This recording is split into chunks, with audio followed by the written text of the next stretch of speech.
এই বন্ধুরা, আসসালামু আলাইকুম। চলে আসলাম পার্লারে। এটা আমার আগের লুক, এইটা হচ্ছে আমার মেকআপের পরের লুক। যাই হোক, এখন আমি মেকআপ শেষ করে চলে যাচ্ছি কুষ্টিয়ায়।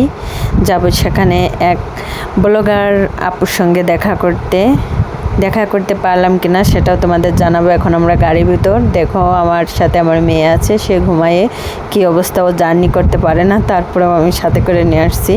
একা একা আসবো তাইতে ওর এক ঘুম হয়ে গেছে, ওর খুব কষ্ট হচ্ছে, এই জন্য ওদের আনিনি। এখন আপুর বাসায় আমি খাওয়া দাওয়া করছি। আপুরা বিরিয়ানি রান্না করেছে, গরুর গোশ, ডিম, চিংড়ি মাছ, ডাউল, অনেক কিছু খাওয়া দাওয়া শেষ। এখন আমি একটু ফ্রেশ হচ্ছি।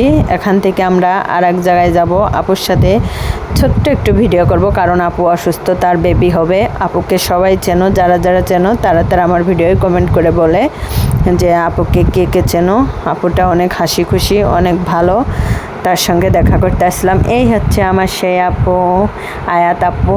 আয়াত আপুকে কে কে চেনো আমাকে কমেন্ট করে বলো। আপুটা অনেক ভালো, সে অসুস্থ বলে আমি বেশি ভিডিও করলাম না, তার সাথে আমি একটা ভিডিও করছি। এখন আমি আবার চলে যাব। আমরা কোথায় যাব এখন দেখাবো, আর পরবর্তী ভিডিওতে দেখাবো তোমাদের আবার আমি কোথায় গেলাম। আল্লাহ হাফেজ।